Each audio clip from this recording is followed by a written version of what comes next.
So welcome everyone to tonight's webinar. I'm really thrilled that we have a great topic on the role of necrosis after neoadjuvant therapy for patients with soft tissue sarcomas. And it is my privilege to introduce Beata Bode as a pathologist to give an overview. And then we have the presentation of 4 exciting papers, which were all published this and last year on the current literature and the current findings. And the goal is that in the end, we can discuss among each other and explore the relevance in our daily practice.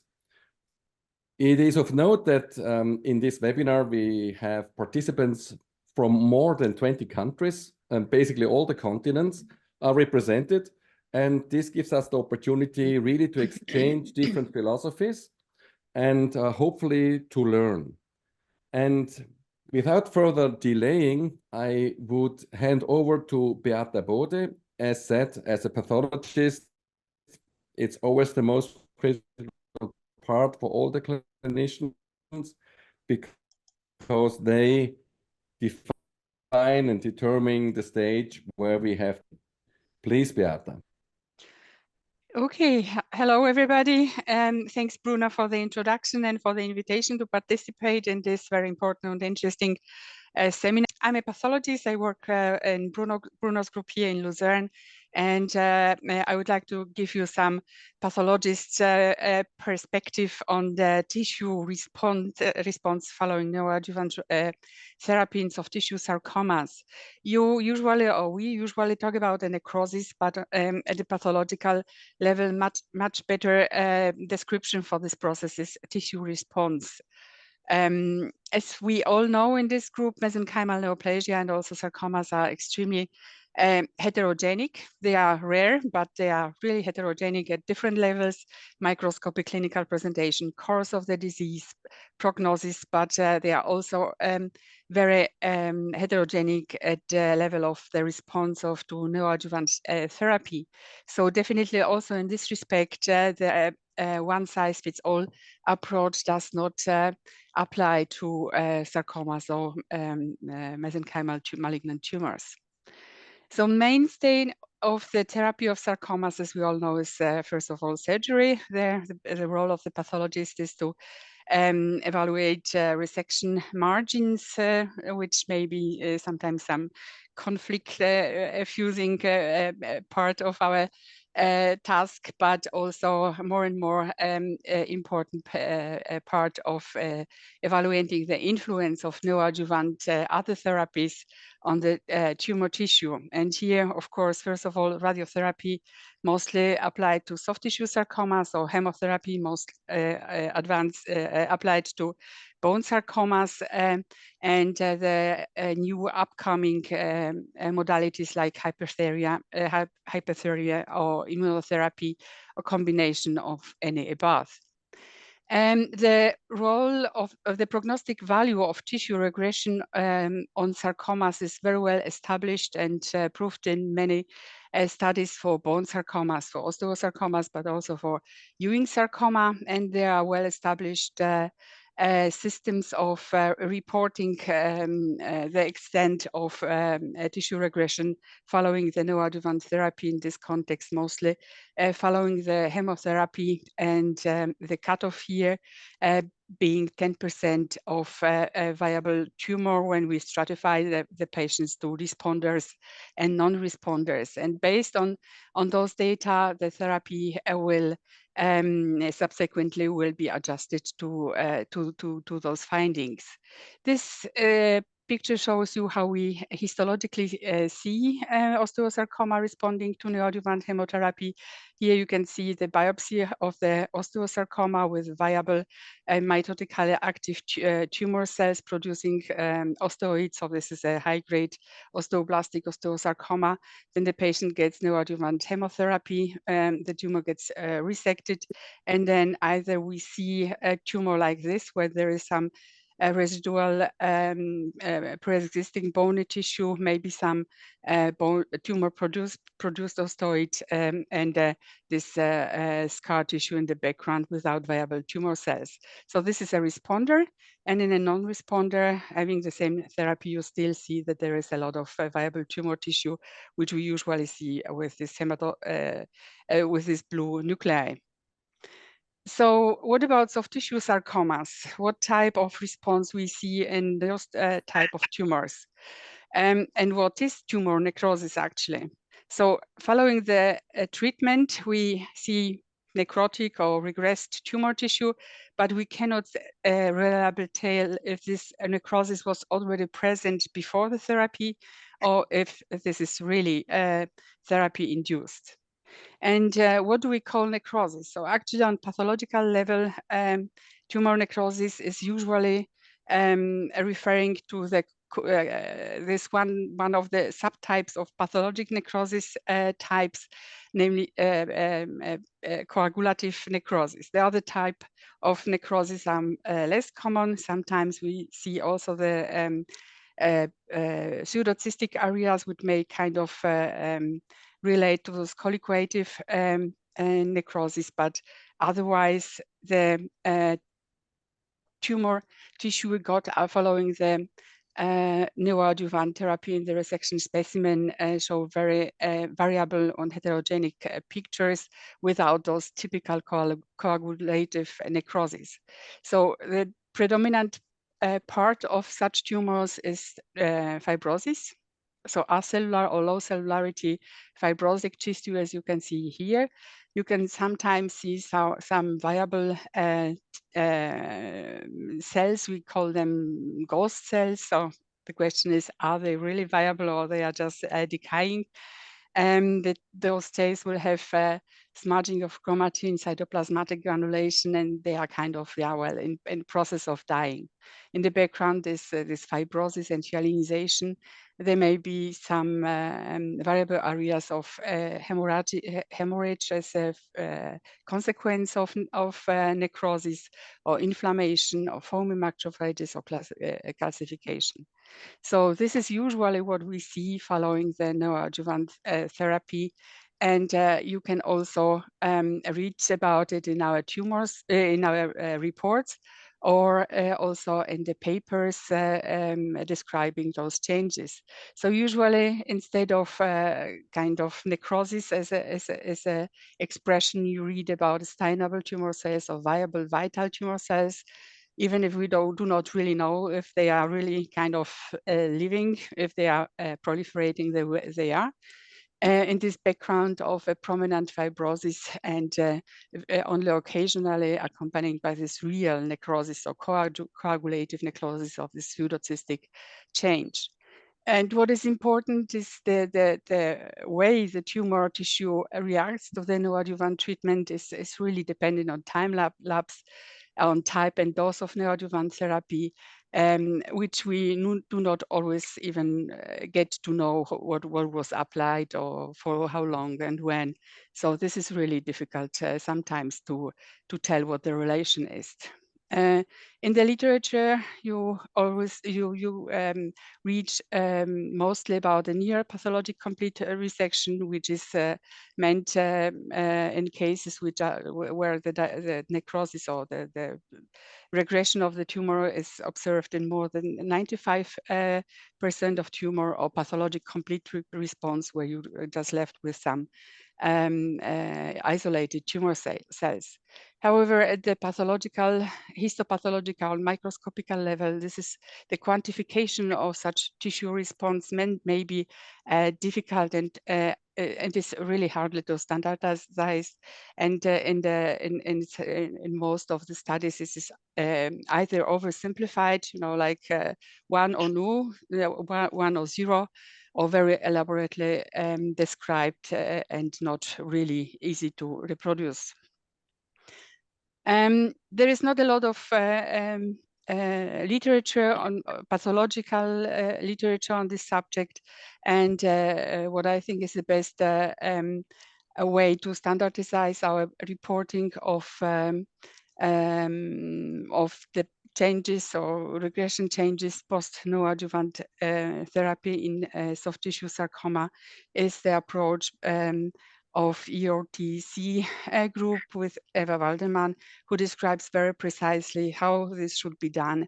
And this is really helpful to kind of try to use as pathologists the same language in different centers. So what is here written or recommended is the resection, so the sectioning of the tumor, and the one of the central slabs with the most with the biggest diameter should be histologically fully embedded and then evaluated in all the slides like we do it for osteosarcoma. And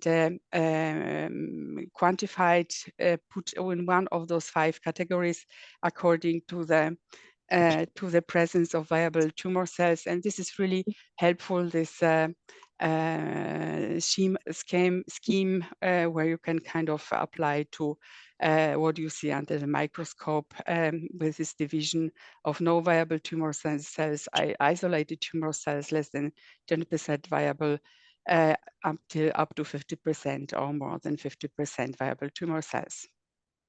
So this approach I tried out for in our study which we performed here in Lucerne for on in sarcoma, Swiss Sarcoma Network group for a comparison of the soft tissue sarcoma, which were treated in normal fractionated way with 25 times 2 grays over 5 weeks, or ultra hypofractionated way 5x5 over 1 week. The main goal of the study was, well, of course, one complication rate, local recurrence, free survival, overall survival. The study is still ongoing.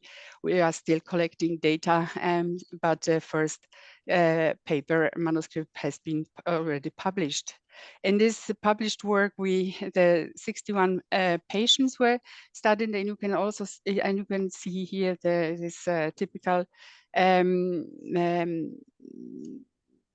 span of the different histopathological diagnoses. So they're the most common sarcoma subtypes, but there are still at least 10 cases which kind of did not match any of those most common sarcoma subtypes. Interestingly is also this time lap. So all patients received here in this study 25 grays divided in 5 fractions, but scheduling of the operation, even if it was said it's going to be quick within a certain span of time. So there were 37 patients operated within 2 to 4 weeks after the stop of the radiation, but still 10 patients over until 8 weeks, and also a few which were operated quite quickly.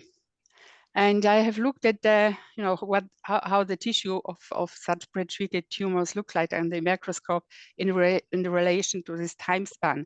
So this is a myxoid liposarcoma. This is one of the most commonly treated tumor by radiotherapy, which we know that it also gets very good results. So this is myxoid liposarcoma, which was treated by ultra hypofractionated radiotherapy, and was operated 6 days after the stop of the radiotherapy. And actually in the biopsy and the resection specimen, you couldn't see any difference. So it was, at the microscopical level, it didn't do anything to the tumor. This is another myxoid liposarcoma. This is a biopsy, and again 5x5 scheme. And here the tumor tissue looks already different. This is a typical picture of how heterogenic such treated tumor looks like. So there are areas with fibrosis. There are areas looking still somewhat myxoid, but here it was quite necrotic, so we don't see any nuclei here. And those areas with some maturation. So we evaluated this tumor as a 95 vital with a response score of E. Another tumor, this was 16 days following 5x5, again, biopsy and the resection specimen. And again, here, very different and very heterogenic picture. Actually, on this side, there was some of a necrotic tumor, and here, just, you know, like 2 millimeters away from this necrotic tumor, very sclerosed portion, which we know from other therapy modalities. So this was again response score E with 60% of vital tumor. And this is actually some comparison, the way we know myxoid liposarcoma from before, 25 my2 grays. So normal fractionated radiotherapy, and then resection 52 days after the stop of radiotherapy. And this is this very well-known a picture, almost no tumor cells, or only, you know, like probably this or this is tumor cells, fibrosis, and the reduction of the cellularity. And this we evaluate where it's not really, you know, kind of necrotic or anything. They are just 10% vital tumor cells at best, corresponding to a response score of C. Another entity which is very often treated by radiotherapy preoperatively is, of course, undifferentiated pleomorphic sarcoma, G3.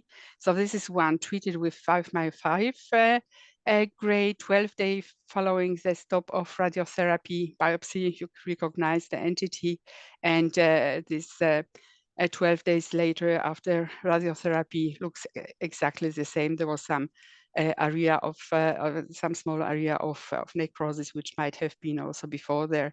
So actually not really a big difference.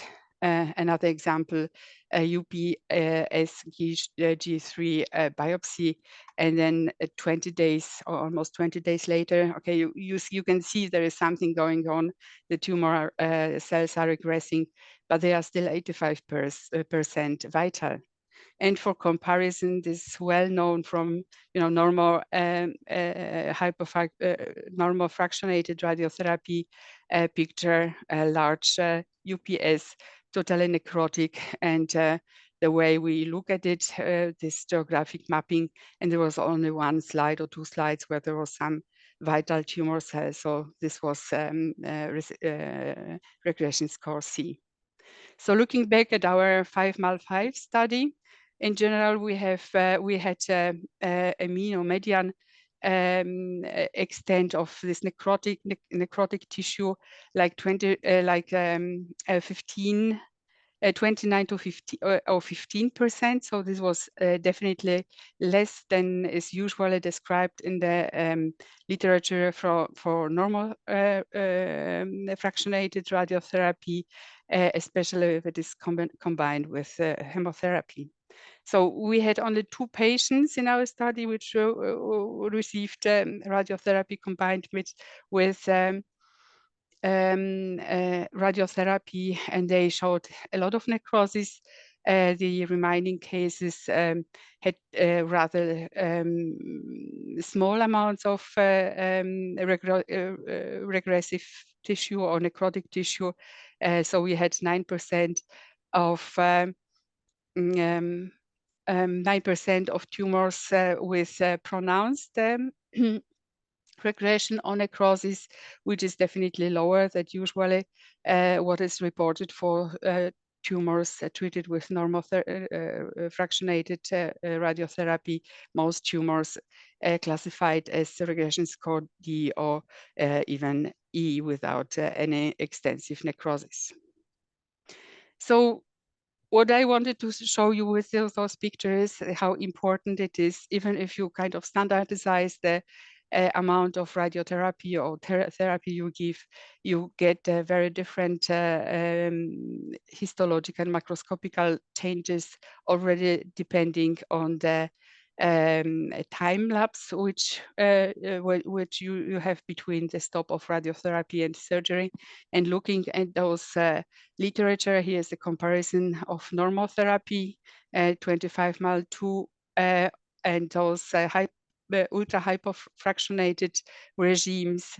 You can see here, you can 3 to 6 weeks, up to 6 to 8 weeks, but also here immediate operation versus a lapse of 12 weeks. So this is definitely not a standardized situation, and the microscopical changes will be will show a broad spectrum of pictures.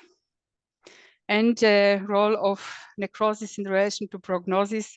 There are conflicting data. We will hear about those topic and coming topics, so I will not kind of elaborate it on it. There are papers in favor, or also showing that the bigger the necrosis, the worse the prognosis. That's personally also my experience, and also very conflicting data of the impact of the extent of the necrosis on the prognosis and overall survival. So if you look at those green and red dots, it's kind of 50-50.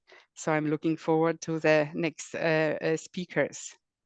And in summary, from my pathological point of view, tissue response observed in the resected specimen of tumors post neoadjuvant radiotherapy vary quite extensively, and this depends on the entity of the sarcoma, on the dose and duration of neoadjuvant radiotherapy, and also on the combination with other therapy modalities, and on the timing of the surgical resection.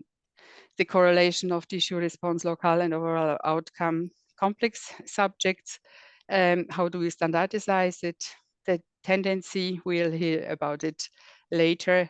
And it's definitely what we've seen in our studies, that ultra fractionated radiotherapy results in less microscopical visible necrosis or tissue response compared to normal fractionated regimes. If this really influence on correlates with outcome, it remains to be evaluated. We do not have long time follow-ups. And what I think, this collection of high quality data is really needed with a selection of more homogeneous study groups, like entity, treatment, time lapses, which of course it's difficult due to rarity of the entities and logistic aspects. And of course, very important, standardization of pathological workup, so that we speak the same language if we say that the tumor responded well or did not respond well. Thank you. Yeah, thanks so much. This is an awesome dissection of the topic and of the problem. And I think this is the outline that I hoped that we will have at this moment. And I think it could not be better. I suggest that we move on now to the 4 papers. The first will be Roland from Munich. His group published a very interesting paper early this year, on the prognostication in their patient cohort. And we are eager to hear from you, Roland. And again, so many thanks for taking your time and the effort to present your results here. Thank you very much for inviting me. And the big advantage of the paper that it has been published this year is that you can read it if you don't understand my English. So what was the question? We always see tumor necrosis after neoadjuvant therapy, but we don't know in soft tissue sarcoma whether it influences prognosis or not. As you have heard, it's conflicting.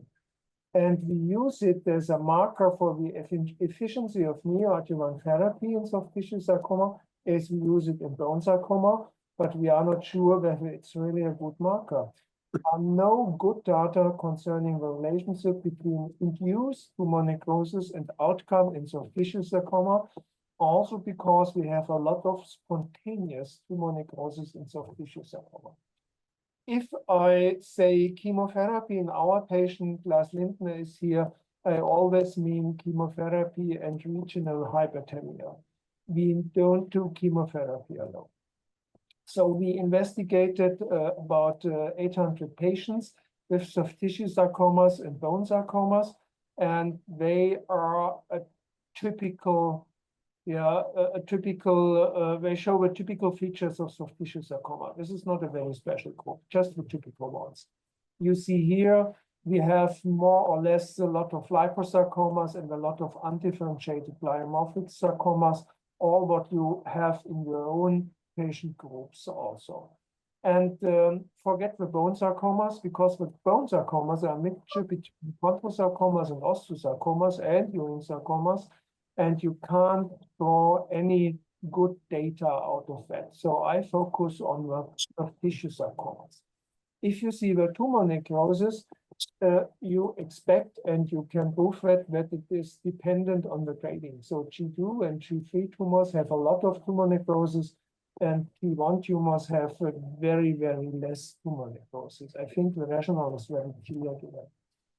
If we see the tumor necrosis without neoadjuvant therapy, that means the spontaneous tumor necrosis, patients not treated before, sarcomas about in the average 16% up to 20% of patients, up to 20% of tumor necrosis in the patients without neoadjuvant therapy. And if you see it after neoadjuvant therapy, you see in the soft tissue sarcoma section that you have nearly 60% of tumor necrosis. So the neoadjuvant therapy, whatever it has been, is helps for tumor necrosis at least. We investigated especially the G2 and G3 sarcomas, not the G1. The G1 one don't even show very much tumor necrosis after neoadjuvant therapy. In general, we don't do neoadjuvant therapy in those tumors, also in very selected cases. Forget the bone sarcomas, so we concentrate on the soft tissue sarcomas.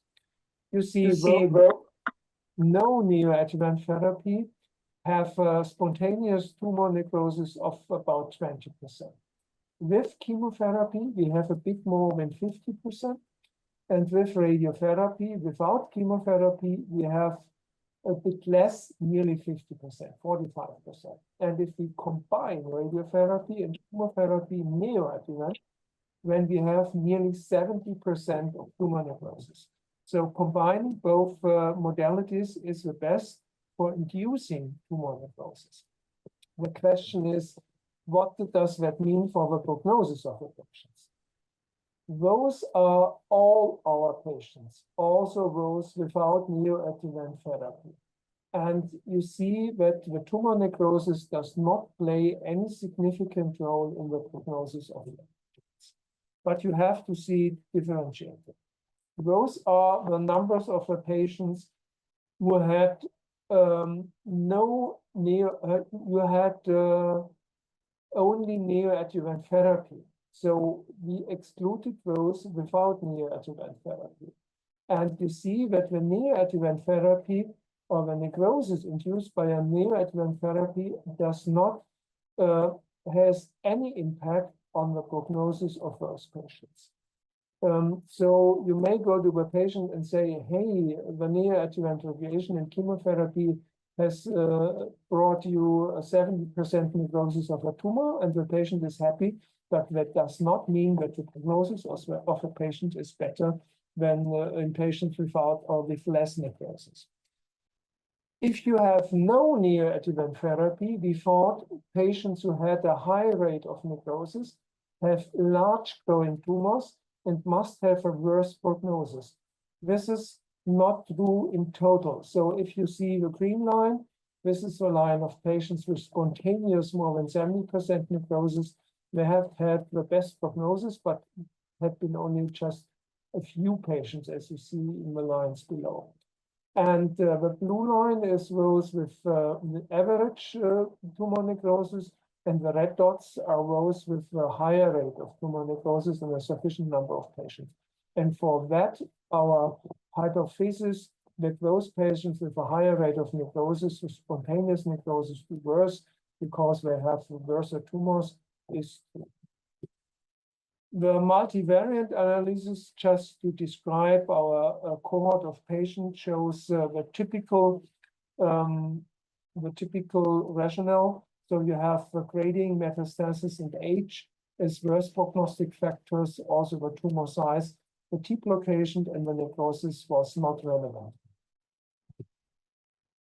In the conclusion, we saw a higher tumor necrosis after neoadjuvant therapy in soft tissue sarcoma and also in bone sarcoma. The highest tumor necrosis in soft tissue sarcoma was achieved after the combination of radiotherapy or with a combination of radiotherapy and chemotherapy. The spontaneous tumor necrosis without any neoadjuvant therapy is a worse prognostic factor for the patients. So that indicates a more malignant tumor. And in those who had a neoadjuvant therapy, we saw no correlation between a higher tumor necrosis and overall survival or local recurrence-free survival in soft tissue sarcomas. The limitations, this was a retrospective study, but if you do it prospectively, you won't change the game. And we included in the soft tissue sarcomas all our tumors, and this is a very heterogeneous group, as you all know. Thank you very much. And Roland, thank you so much, not only for this presentation, but also to put all these huge patient cohort together with Lars, is also among us, and we discuss later. This is really big. And maybe just one quick question before we continue. Can you, based on your results at your center, do you imagine that necrosis could play any prognosticator role in the future, or you just put this aside? I don't think that necrosis in soft tissue sarcoma does or will play any major role in the future. The question in our own group, where I did the same presentation 2 weeks ago, was, have you examined those patients with more than 90% necrosis? This is a very selected group, and we did not do that up to now. So maybe in that very, very selected group, but in the discrepancy to bone sarcomas, this is a very small number, we may see different data, but not in the groups I charged here. Awesome. Thanks so much. I think this gives a nice transition to introduce Dian Wang from the Rush University in Chicago. She talks about the complete pathological response, also in their important JAMA paper. Please, Dian. On behalf of NRG Oncology, I reported the data because it was published, so it's okay. Again, thank you very much for the invitation. It's my great honor to give the talk and hopefully give some kind of convincing evidence to supporting clinical pathological necrosis after neoadjuvant chemo RT. Maybe it is the prognostic factor, but we're only talking about complete pathological necrosis. So, as previous discussion already, the treatment-related pathological necrosis after neoadjuvant chemoradiation or radiation is a prognostic factor. It's controversial. You know, a lot of people believe or don't believe. But when you looked at literature, there was reported more than 90% necrosis was reported to be prognostic factor for maybe bone sarcoma, and most of the times like osteosarcoma, sometimes Ewing sarcoma. Especially near pathological response, more than 95% was reported to be prognostic factor survivor for disease-free survival, and typically in previous UCLA data. But there was controversy because a lot of studies, other studies, it's negative. So I think the reason is, number one, it's difficult to differentiate tumor-related versus treatment-related. The second difficulty is it's difficult for pathology to give a complete review of a large or huge tumor. You have the only pathologist who is able to do it in institution, they're blood loading the tumor, blood resection of the tumor every 1 cm or less. No reliable images for determining treatment-related necrosis. No uniform review, or small size or short follow-up. I think that is a problem lots of times. Then we had, NRG RTOG, we did publish the study, RTOG 9415, RTOG 0630. We did a secondary analysis, a correlation of pathological necrosis and the long-term outcomes for the study. So I just want a brief review before we're talking about the correlation of necrosis and the clinical outcomes. This is RTOG 9415, published in initial study at JCO. Later, the long-term follow-up is Cancer 2010. Is all only focused for extremity soft tissue sarcoma, 80 cm plus, grade 2 high grade, grade 2, grade 3, and is chemotherapy 3 cycles, MATE regimen, sandwich with radiation, only 44 grade, then surgical resection. Then if with positive margin, recommended 16 grade for past 8 fraction for positive margin, then give additional 3 cycles MATE regimen. This is optional at discretion of treating physician, only required for neoadjuvant setting. And also we did a central path review, blind to clinical outcomes. So all this, each specimen, each case was reviewed by our pathology co-chair. He does not know anything about this clinical outcome because the case was submitted to them later. So we recruited 64 patients on that. You can see only 59% of patients receive all 6 cycles because it's very difficult to give adjuvant cycle chemo. But the pre-op radiation, they give a lot of that, 56% of them giving, 89% of patients receive pre-op radiation and the chemos and the adjuvant chemo. So 61 patients underwent surgical resection and only 3 patients did not. And when you looked at, this is the information here, I apologize, it's small, but looked at histology. This histology was original publication, and some of them are not used anymore in WHO criteria. For example, malignant fibrous tumor, MFH, we're not using anymore, right? So our pathologists and later converting those pathology review that and to WHO criteria. So in this study, showing that local recurrence probably 22% in the 5 years, and that's including the patient did not have surgery, and the DM, this is the metastasis-free survival at 28% 5 years, disease-free survival like 56%, overall survival like 71% in the 5 years long-term follow-up. Then we move to the RTOG 0630. 0630 studies starting in 2006. In this study, we have cohort A and cohort B. This is the cohort B. All the patients receive radiation alone. And all the patients receive radiation and MI before and after MI, after treatment. We show the low, intermediate, high grade as long as is physician feel that is eligible radiation treatments. And again, the past review is blind to clinical outcomes. We had all the past review separately. 50 grade delivered in 25 fractions, then followed by surgery, and the rest of that is similar, optional, only for positive margin if you give a boost. And this study, we recruited 86 patients, and only 73 patients will be able to for secondary analysis appoint.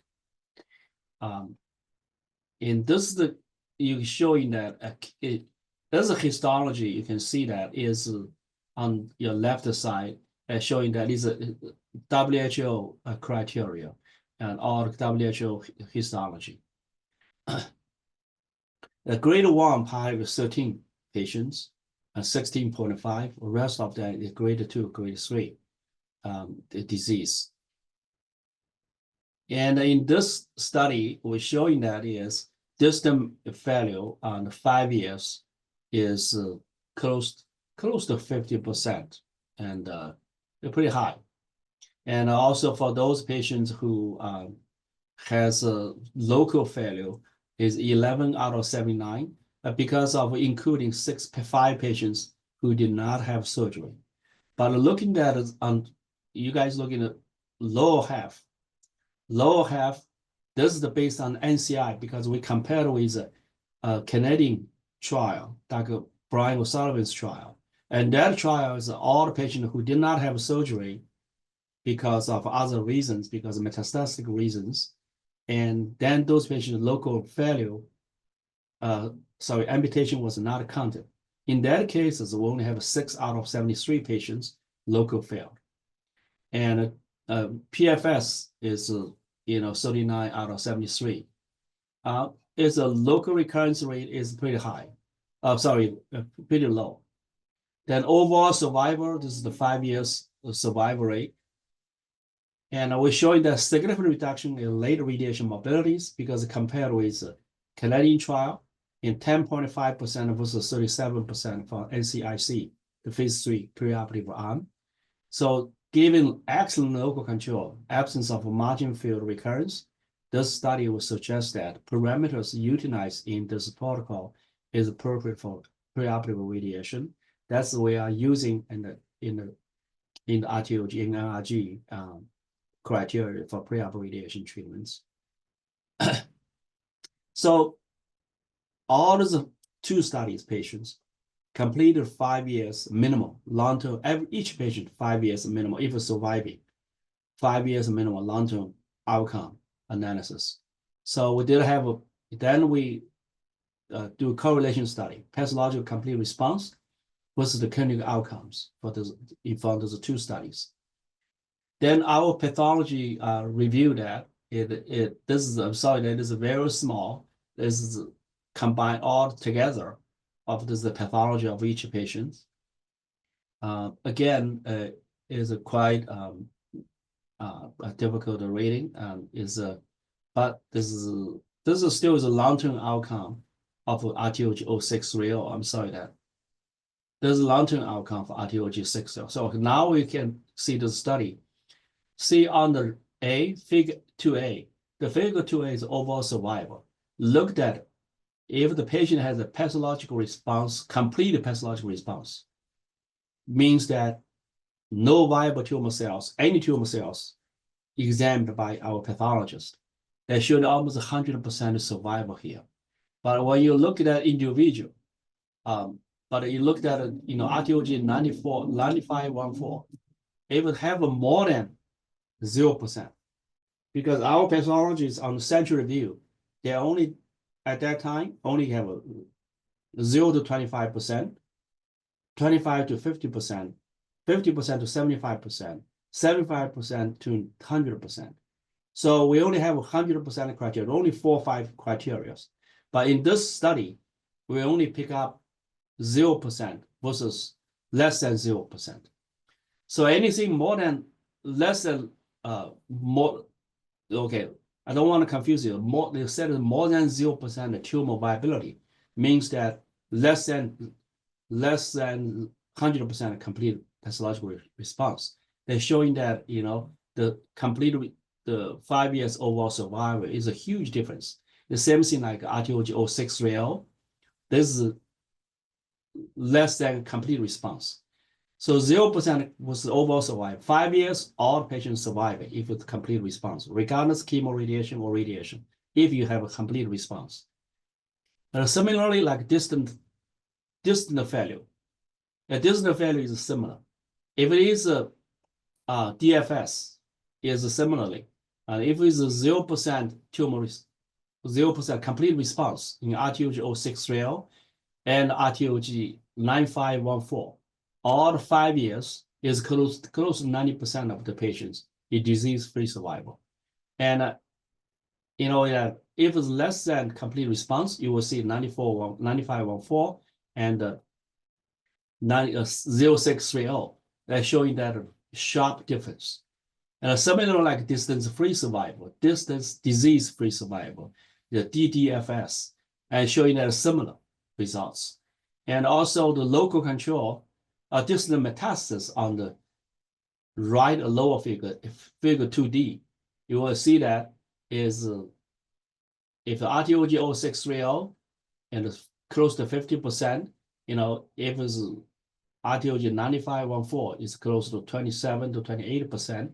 If it's a less than complete response. However, if it's a complete response, looked at a distant metastasis-free survival, distant metastasis rate is less than 10% rate. Is a huge difference. Then we looked at all, examined the pathological features. The size, we'll notice that overall survival, if a tumor more than 20 or less than 20, that's a huge difference.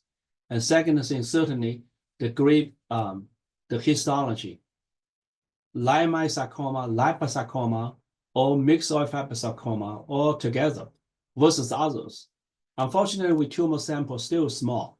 So all three type of tumor histology will be, survival will be better. And tumor viability, as I mentioned that, we cannot estimate is 0% at this time, is a significant difference. And distant metastasis-free survival, distant metastasis, we also noticed that tumor size 16 was less than 16 is a significant difference.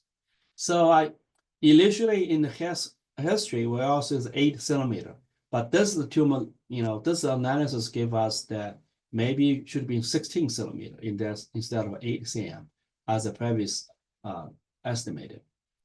So conclusion, this ancillary analysis with RTOG studies 9514 and the RTOG 0630 has demonstrated complete pathological response was associated with improved survival outcomes in patients with soft tissue sarcoma who received pre-op radiation. And to this end, PCI, we believe that it should be considered as a prognostic factor. And one more thing I want to mention that I think there is a slide buried somewhere. And in RTOG 9415, is only 27% of completed patients have completed 27% of patients after neoadjuvant chemoradiation have completed pathological response.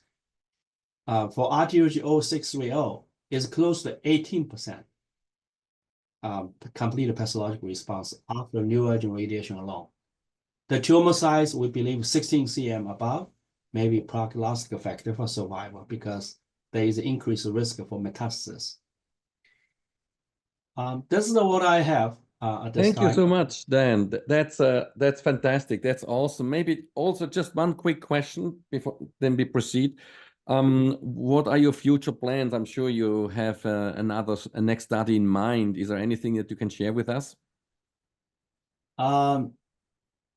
At this time, that is difficult. One thing the difficulty is area pathological response.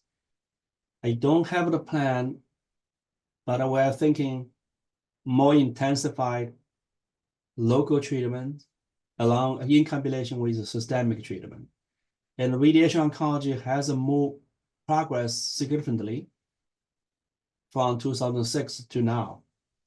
We have you can consider like a SFRT, spatially fractionated radiation that give a very, very high dose, or maybe flash therapy. We're thinking about those areas which give you those high dose escalation. Hopefully, they give you more response. Typically, we will be looking forward. Thank you so much. So we move on to Arash Naghavi. He is from the Moffitt Cancer Center in Florida, and he uses a different threshold instead of, let's say, full necrosis.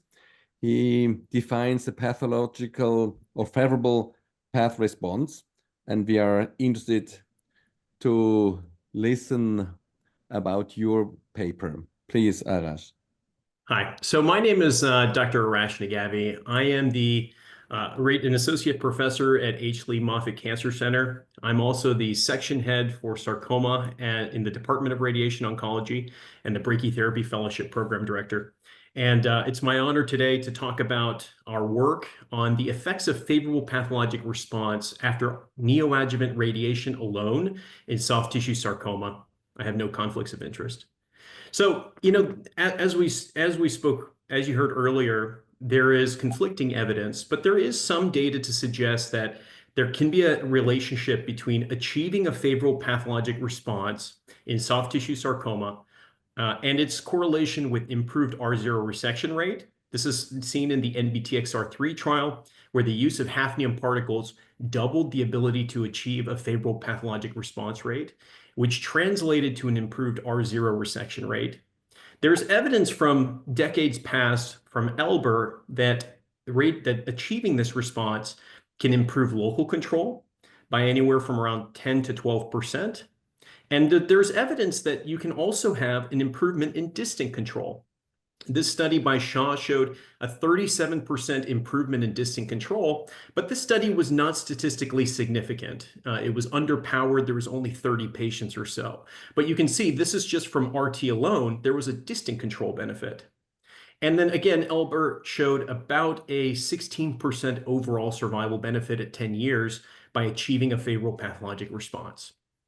But the question is, many of these previous studies use systemic therapy along with radiation, and many believe that the benefits that you see from this favorable pathologic response is actually driven by chemotherapy. And so we wanted to know, is it the case? Is achieving a favorable pathologic response rate by RT alone just underpowered to show statistical significance? And is the benefit that we see with the favorable pathologic response driven solely by the R0 resection, or is there some other mechanism where this could be independently associated with RT alone? And so what we decided to do is evaluate patients, and see if neoadjuvant radiation alone can improve R0 resection rate, as previously described, improve outcome, if this outcome is independent of margin status, and independent of even adjuvant chemotherapy. So all of these patients are given neoadjuvant RT alone, go to surgery, but we also wanted to see if the chemo after the fact impacted their distant control and things like that, because that would essentially push towards the idea that it's not really a chemosensitivity question. It may actually be the response to the radiation. And so this was a retrospective study evaluating primary soft tissue sarcoma patients treated with neoadjuvant radiation, followed by surgery. And path response was evaluated by our specialized pathologists, and their evaluation was essentially 1- viable cells. And so evaluating our patient population, there was about 181 patients with pathologic response data, of which we had about a 19% favorable pathologic response rate with standard neoadjuvant radiation. This was much higher in extremity, around 36.6%. And then, as we would expect in myxoid liposarcoma, it was about 45.5%. Things to note that the response rate was not associated with grade. So although the mean pathologic response was more consistent with grade, you can see here that as we go up in grade, you can see an increase in the response that you see. This kind of is in relationship with our baseline necrosis that we expect these tumors to have. You can see that, yes, there is a trend where the mean pathologic response at the time of surgery is increased. But to note, the actual achievement of a favorable pathologic response rate did not correlate, which suggests that realistically, even if their baseline necrosis is higher, the remaining viable cells may be more radioresistant and hypoxic, and achieving that favorable pathologic response rate may be more difficult.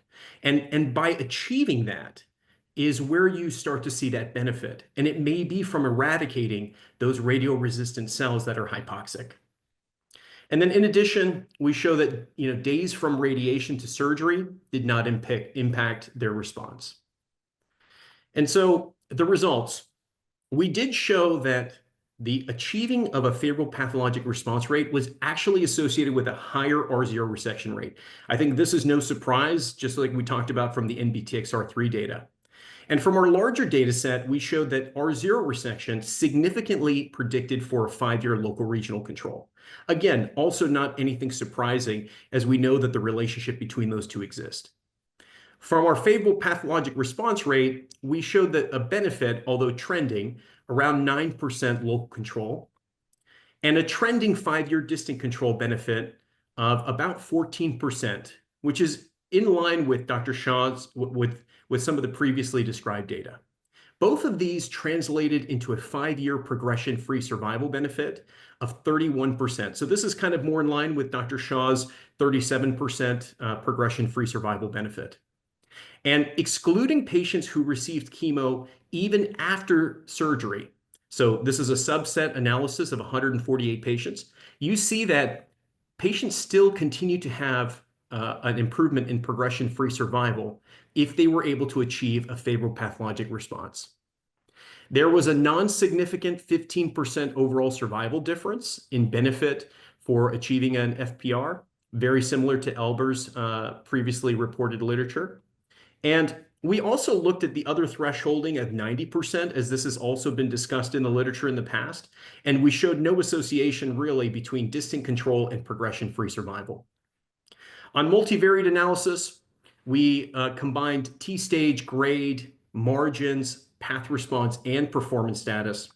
And what we found was that favorable pathologic response was the only predictor for progression-free survival.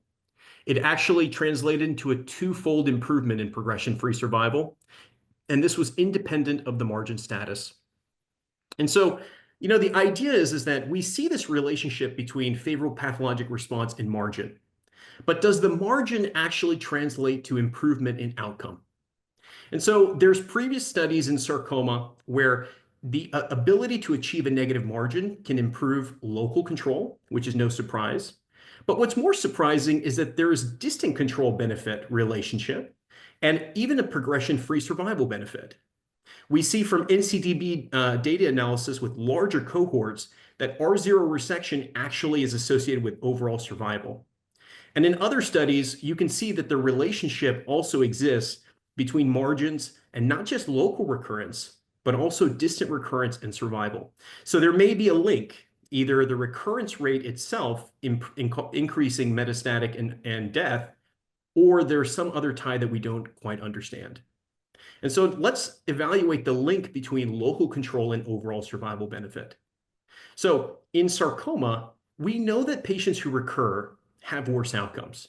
We know that in folks who have recurrent disease, that the ability to survive from their disease is significantly less, and there's oftentimes a threefold increase in death from their disease.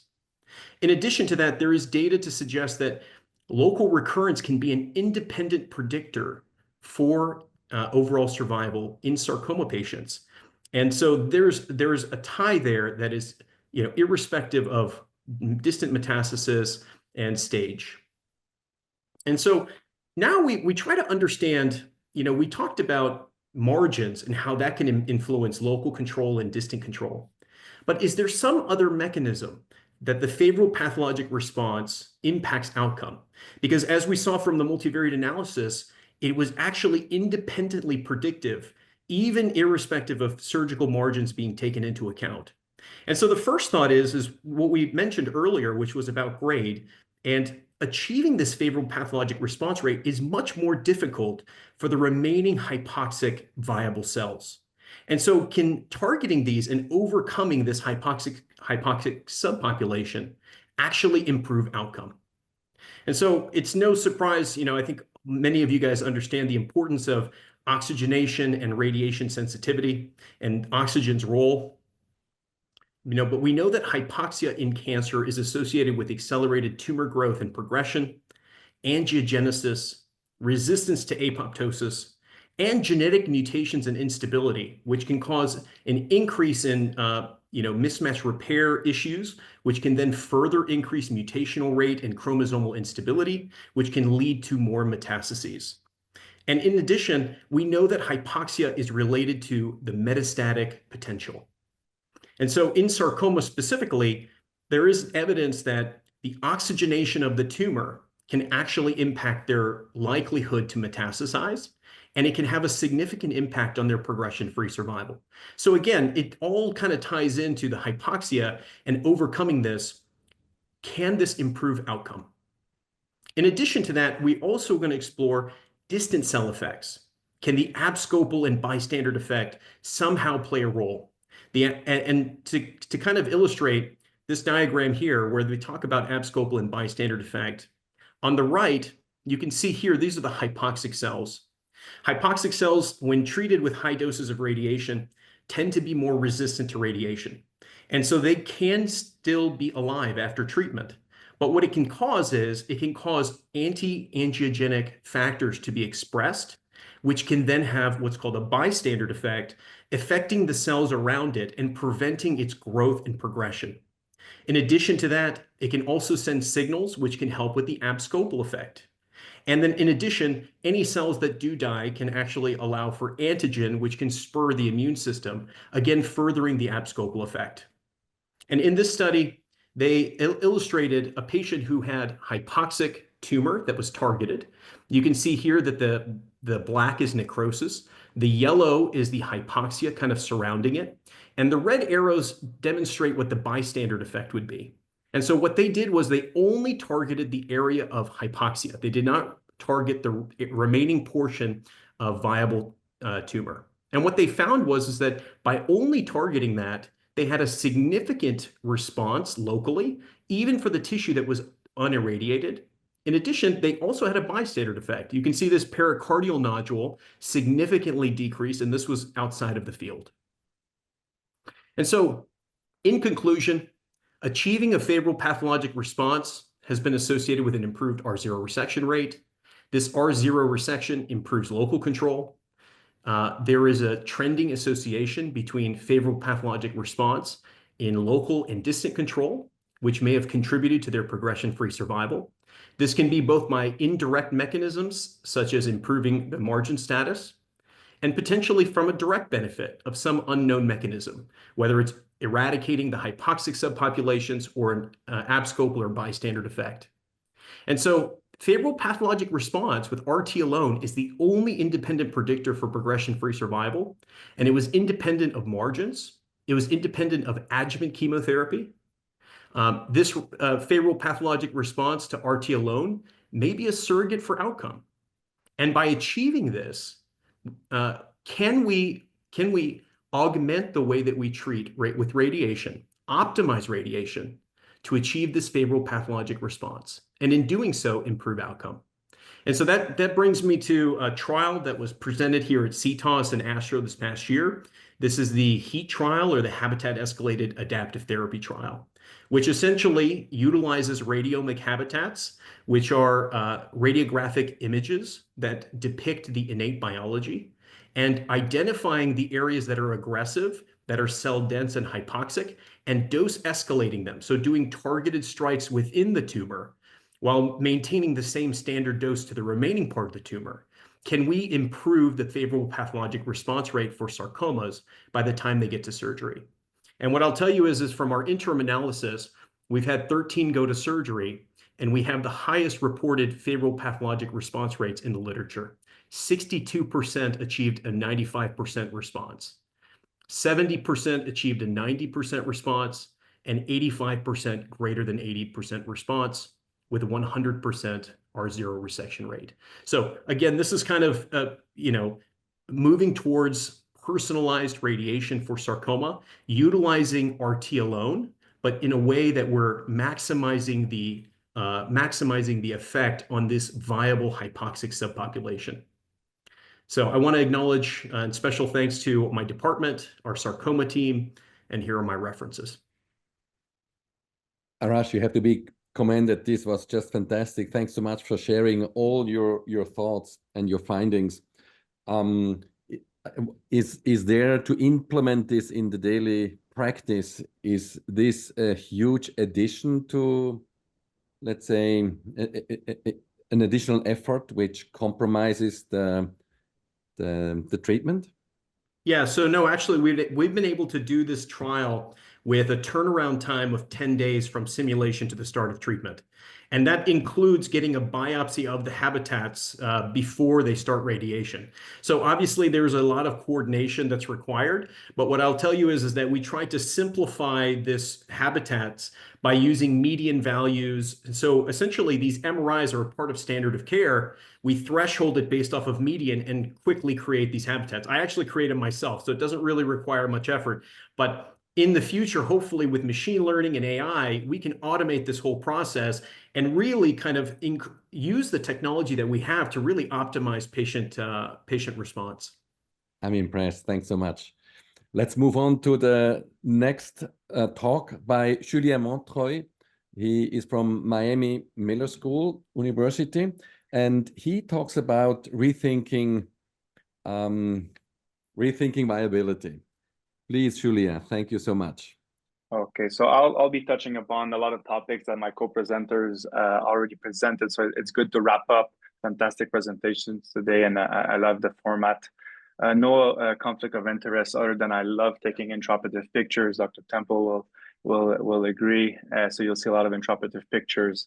So I'll start with two cases to illustrate a lot of topics and controversies that we already touched upon today. First case would be a 56-year-old female, 3 months history of a left proximal thigh mass, initially believed to be hematoma, noticed it after benign fall, otherwise healthy. Due to the concerning MRI, the in-office biopsy was done with a diagnosis of a UPS high grade. Staging shows no metastases. And upon tumor board review, she was oriented with a neoadjuvant treatment with a standard fraction and followed with wide resection. And upon restagings, we see a large increase in size, and at that time attributive to necrosis. This is the resected specimen. At this time, we show a 99% necrosis. There is a treatment in a neoadjuvant fashion, so there's a treatment effect, and only 1% viable tumor. Very common location for wound complication. Did have a wound dehiscence at a month post-op, treated with VAC therapy and local wound care. At 6 months, lung metastases that was noticed, chemotherapy started and had a metastatictomy that's pending, so alive with disease. Another case, 77 years old, he's a surgeon, a friend of his removed a superficial mass in an outer state. Final path result is rhabdomyosarcoma, came to us, no metastasis on staging. On tumor board review, he was oriented for a tumor bed excision followed with adjuvant brachytherapy. Here's the surgery. Here's the brachytherapy catheter inserted. He stayed for a total of 10 days in Miami with a 5 days brachytherapy course with no adverse event and no local recurrence. So these two cases for us illustrate important controversies in soft tissue sarcoma right now, which is still the impact of unplanned excision. I'm happy to touch upon brachytherapy. I see Dr. Naghavi is here, so I'm happy to discuss with him also his experience with brachytherapy, but what are the indications and the potential benefits of brachytherapy in soft tissue sarcoma? And more importantly, the reason we're here today is how should we reconsider and how should we interpret viability in soft tissue sarcoma? So I'll focus on point 2 and 3 today for the 10 minutes we have today. I think at this point, we all agree the other presenters did a fantastic job on a review of soft tissue sarcoma. I think I would just focus on the fact that it is a group of disease. So this is a heterogeneous group of disease, and all of these papers are including maybe 20 to 30 maximum per subtype. So I think to draw meaningful statistical conclusion, the first thing I have to say is we should combine the data and be able to do dedicated studies on every subtypes. But that's my first comment. Other than that, local recurrence and overall oncologic outcomes are following my co-presenters' results. So our cohort is around 175 patients from the last decade, aiming at a 5 years follow-up, only included grade 2 and grade 3, excluding all the grade 1s, metastatic disease on presentation, pelvic, head and neck tumors. I want to touch upon brachytherapy. Because of the brachytherapy cohort, we were able to have a subset around 50 to 60 patients that were neoadjuvant naive. If you're interested in seeing our results, we just recently published this paper talking about the locum control. But right now, I just want to touch upon brachy because, again, the reason why we're able to have a neoadjuvant naive cohort is because of that group. So brachytherapy, for those who are less familiar, is given throughout 5 days, usually started 5 days post-operatively, and around 36 gray in 10 fraction. I don't want to talk too much about brachy in the sake of time, but the benefit is having less local side effects, the precision of it, the cost effectiveness of it, and the patient experience being treated only 5 days rather than a month. Obviously, combining it with external beam radiation therapy is very beneficial for local control. The inconvenient is the technical and logistics aspect of it, and that you don't have neoadjuvant tumor shrinkage prior to your wide resection. So that's something I've been lucky to be exposed in Miami and hopefully bring back to Canada. But now I can touch upon viability now that we established that cohort of neoadjuvant naive patients. So the definition was really well covered by Dr. Bode, so I don't want to go too much in detail in that. But viability is definitely, in sarcoma, a subjective assessment. And then definitely it's still debated. That's the reason we're here today. So I think we should rethink the way we're analyzing this factor. So the goal for that research project was, first of all, to assess what are the different neoadjuvant regimens and what are the effect on the obtention of a pathologic response or a high necrosis rate or a low viability status, however you want to spin it. And then you want to assess what the viability does to the local recurrence on both a univariate analysis and multivariate analysis. And then hopefully you can get meaningful conclusions on that and expand it to more other oncological outcomes. So the 4 groups we had was the neoadjuvant naive group, which often are the breaky cases, the chemotherapy monotherapy, the radiation monotherapy, and then combined chemotherapy and radiation therapy. And for this analysis, we use a 10% cutoff because as opposed to our friend from Chicago, we rarely get the 99 or 100%. So we needed more patients in the group, so 10% cutoff. So if we look at the results, the global results, including all the patients, we can see that there's no association between any neoadjuvant treatment and the obtention of the pathologic response or the high necrosis rate. But for us, the result that struck our attention was that in the cohort of neoadjuvant naive patient, 50% of them obtained that 10% viable tumor cell or the high necrosis rate. So there's an inherent turnover and high necrosis rate in that group of disease. And if you look at the univariate analysis of what factors are helping you obtaining the 10% viability, we can see again that on regression analysis, there's no association between the different neoadjuvant treatment compared to what the other presenters presented today.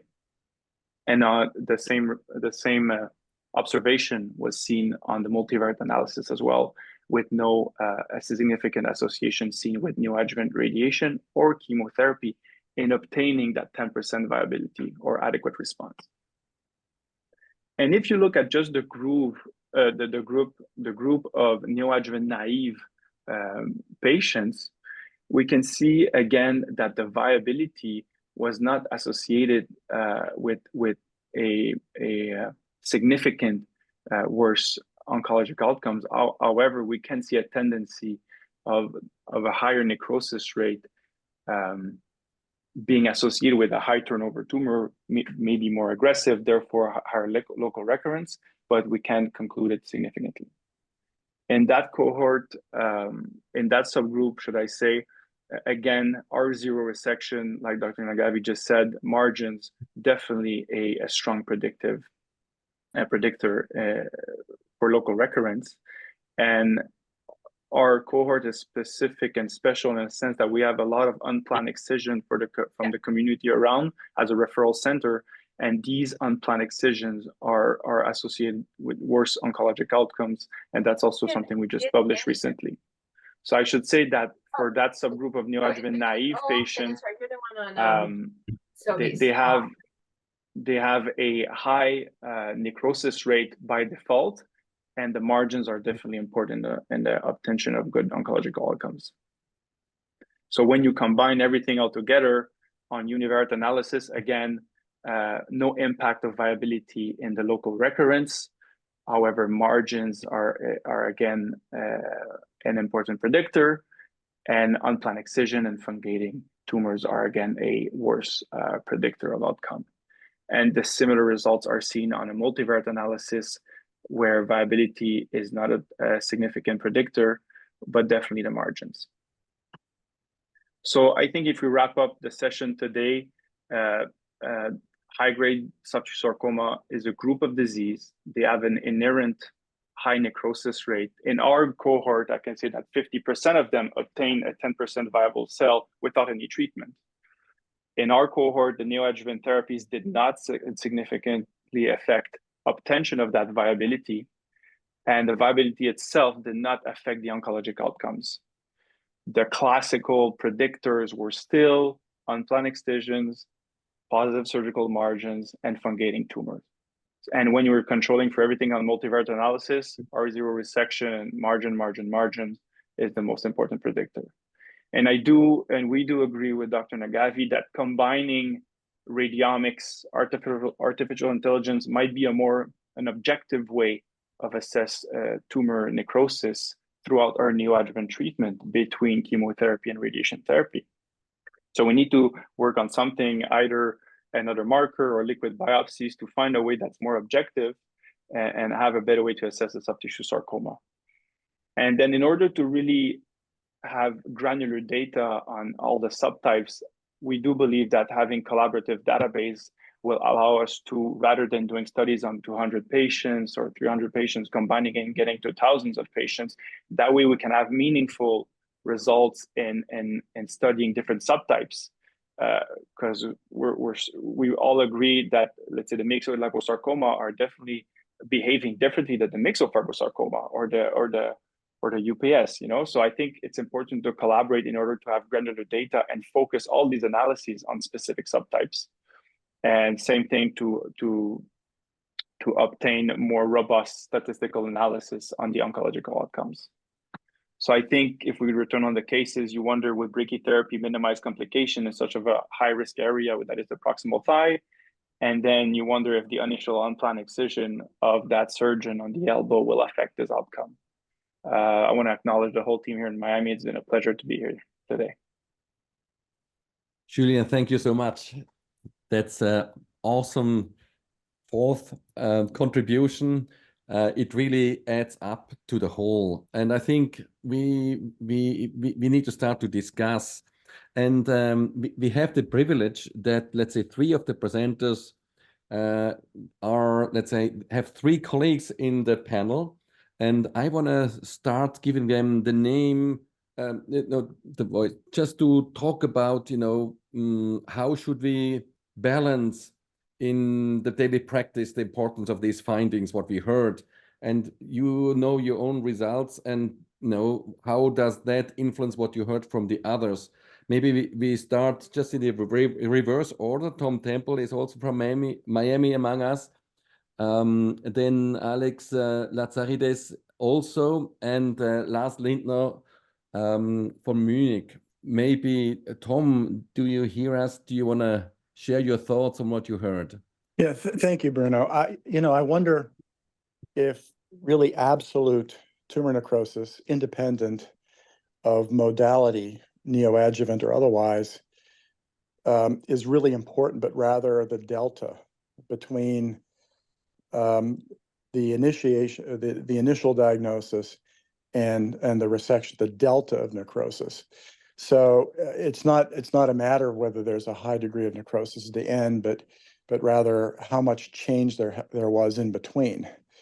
The other thing is, I don't know that necrosis really is indicative of what's happening systemically. I mean, we know that for many of these tumors, there are tumor cells that are in the circulation and more likely than not embedded in other metastatic sites, i.e. the lungs.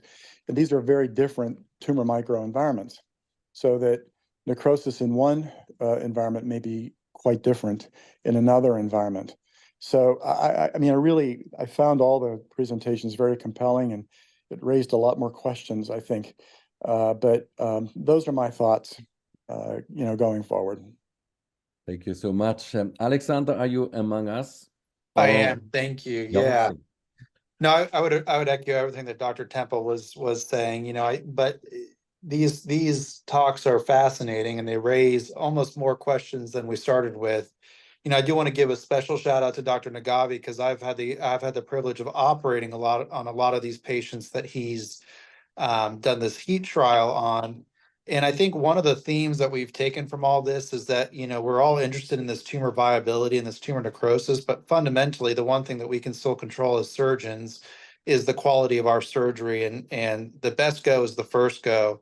And I will tell you just anecdotally that I think operating on these patients that Dr. Naghavi's done this heat trial on is a very different experience than, you know, standard radiation therapy, where it's kind of a uniform blanket protocol. So, you know, I do think that there's definitely something there that can help us as surgeons do a better job at achieving negative margins, which is something that, you know, we really haven't made much progress on, and we don't really think about intuitively. But I think that what we see is at the very outliers, these, you know, very, very high levels of necrosis, and then obviously the ones that get very little necrosis at all, those are the ones that we kind of see the most impact of the therapies that we're administering.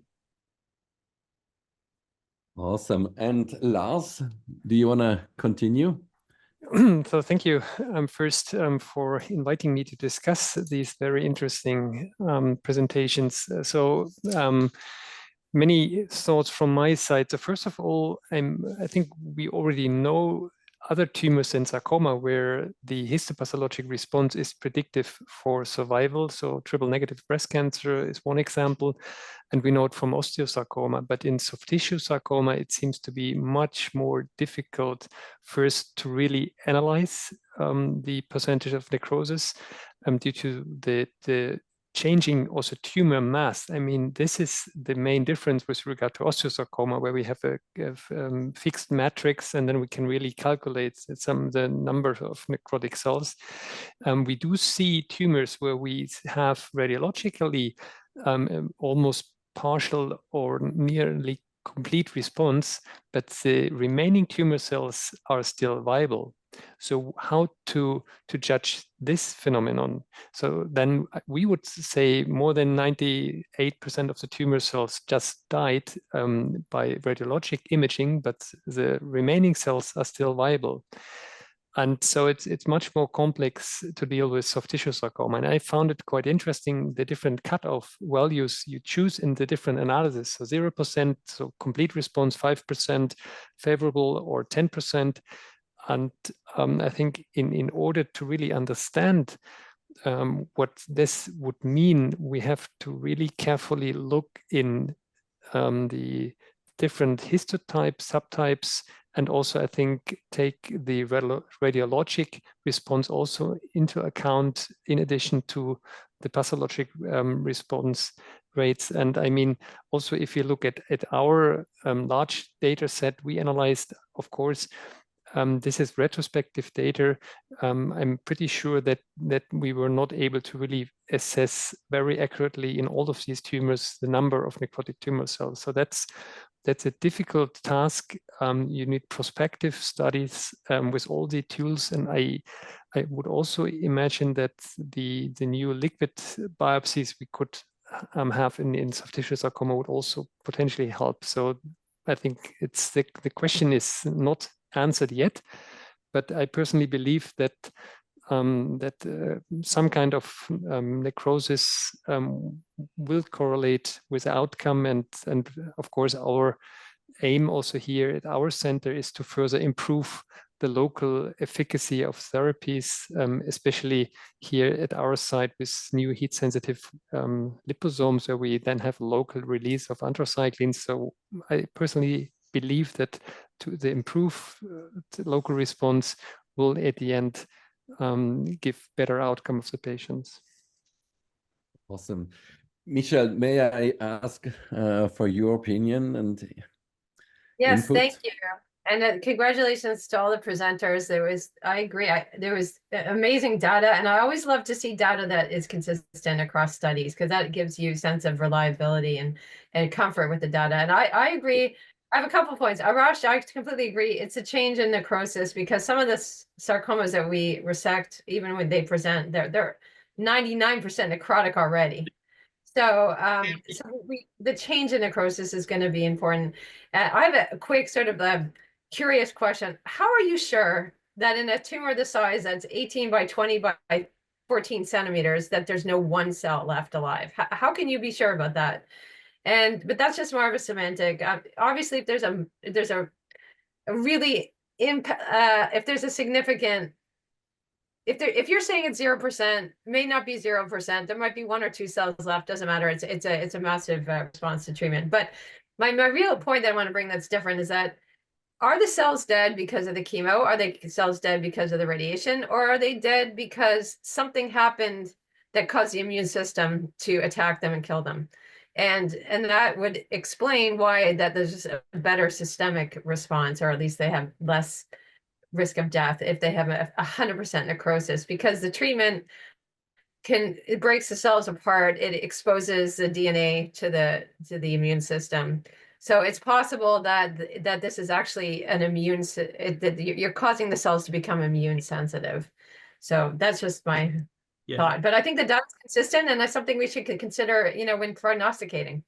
Yeah, so I agree with you. I think it's hard to say whether it's radiation related or chemo related.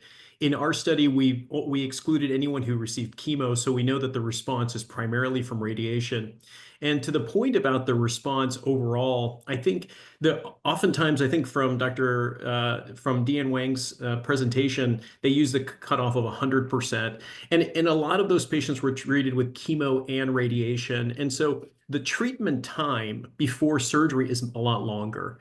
And reasonably, when you're treating with RT alone, these tumors are very, very heterogeneous. So you may have some pockets where the mitotic activity is so slow that you may not actually see the response by the time they get to surgery. And usually surgery is anywhere from 3 to 8 weeks out. So, we're not holding patients after treatment for months to see how they respond. So that's why we believe that the 95% threshold is, kind of a good predictor.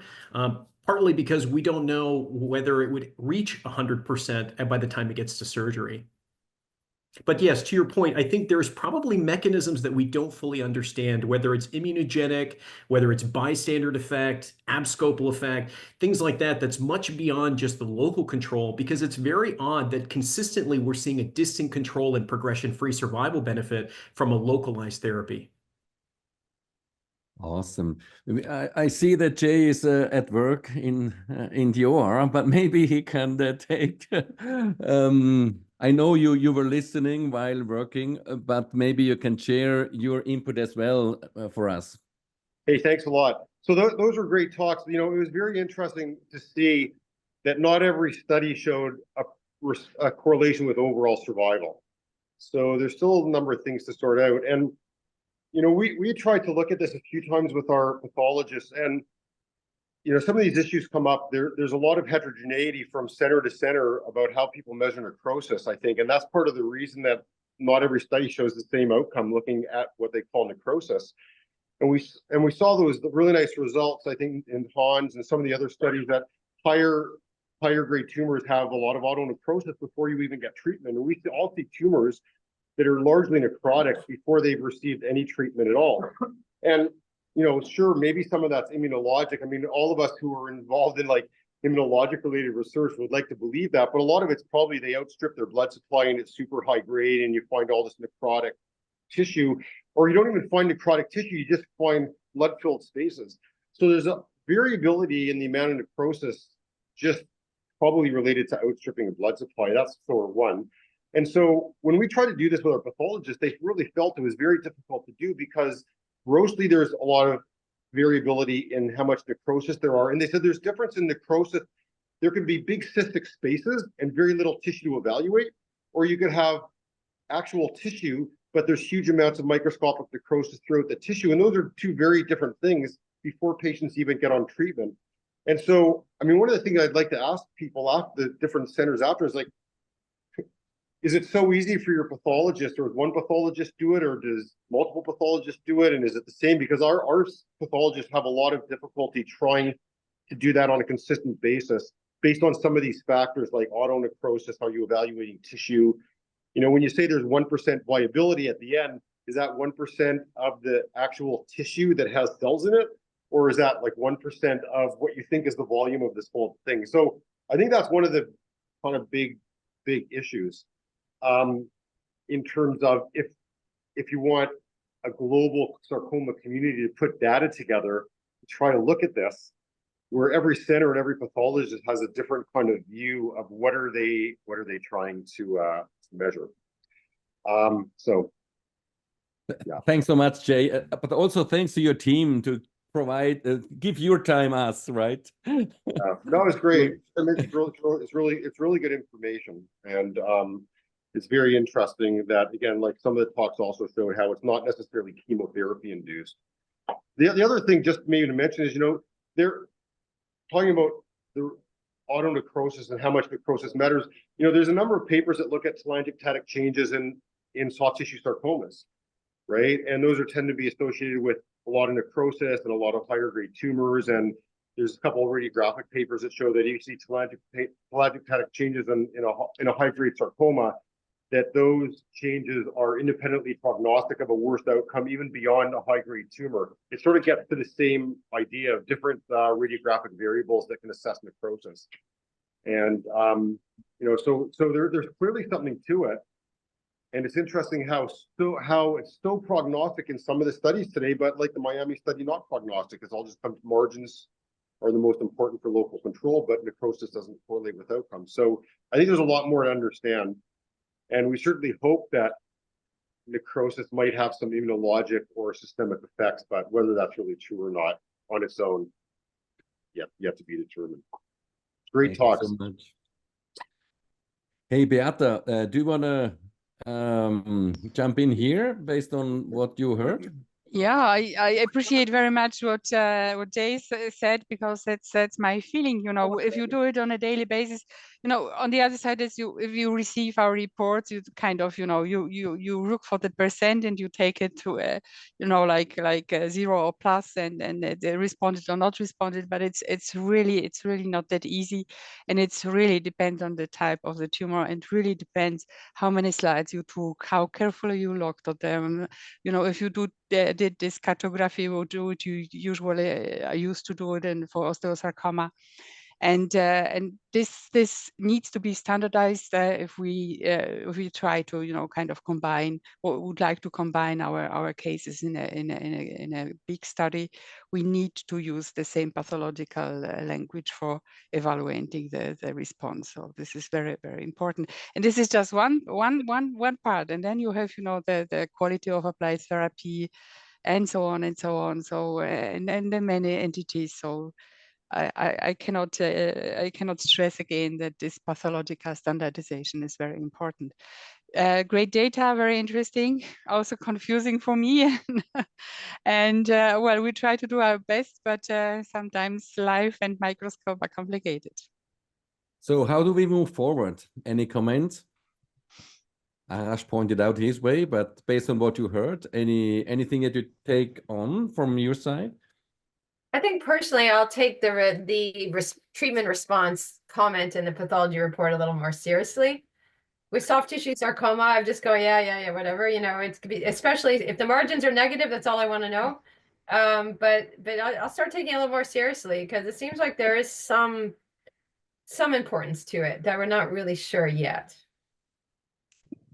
Well, if we don't speak the same language, we don't even know. That's the problem. That's the problem. Needs to be standardized. I agree. So maybe Lars and Hans Roland, what do you take from this exchange? Local necrosis and count on the margin. That's the most important. And adjuvant therapy is something very, very beneficial to prevent metastatic disease. But for local control, it does not have that impact at all. Radiotherapy does not cure that margin. And the necrosis might be of impact if you take only those with 95%. I think, again, thank you for having me on. I think, we talk about combining our efforts, especially with the scarcity of this disease. I think it would be important if we do come together and start diving deeper into this, to have our pathologists all kind of come together and create a consensus on how they would go about doing it, so that at least we can standardize the information, so that it might be you know, a little bit easier to translate to what the actual causality is. I think that's the good Absolutely. work for the hopefully near future, right? Looks Okay, like Jay wants to talk. Jay wants to talk. Jay, please. How unusual. For a sec. So Yeah. can No, one it's of the pathologists who's on maybe just address that question about, you know, you cut through a big tumor and then there's big cystic areas that are clearly necrotic, but there's no tissue in it. And then there's all the solid tissue, and some of it's alive and most of it's obviously dead. Like, and you report a percent. What are you reporting? Like, that's really, I think, one of the questions, because it gets down to standardization, and it seems to be obviously very different from center to center. So I don't know. Well, the pseudocystic part is necrosis, so this counts as a non-viable tumor tissue. So it was tissue once, but it kind of, you know, it was this kind of a colliquative necrosis. So it counts as a necrosis. So you have, you know, 50% pseudocystic necrosis, then fibrosis, then you know, like 10% island of a viable tumor tissue. So that's it. It counts as a necrosis. Okay. So it's almost like that we're reporting like what percentage of cells are alive out of solid tissue. Yeah, Like, well, you took the whole slab. That's important because, you know, otherwise, because, you know, in the pathology, you tend to kind of sample the viable tumor and avoid necrosis if you want to have, you know, so this is very important also for the sarcoma, that you take the whole slab, the whole slice of the tumor of the biggest diameter. So this is also important with slab unit, and then you calculate of the whole surface. Sure. So clearly, we all need the pathologists to be involved in finding a step. We can say what we think. I can only recommend this EuroPC paper, which is quite nicely and kind of, you know, standardizing the reporting and setting at least the first. It's a good paper. Thanks. Awesome. Great. Thank you so much. I think we had a lot of food for thoughts. I think we have to continue. There is worth investing. First of all, I would like to thank you again, all the presenters and your teams, to put all this fantastic work together that we even can discuss and hopefully do even better for our patients in the future. This is great. I also want to thank Eugen's team. I want to thank the sponsors, foremost PharmaMar, that we have even the opportunity to do this. But I also would like to thank all the participants to take your time, and I hope you also take with you that it's really worthwhile and fun to exchange with each other. Last but not least, happy holidays, and I'm looking forward to see you again next year. Thank you so much. Thank you, everybody. Bye. Bye. Bruno. Bye. Thank you. Thank you, Eugene.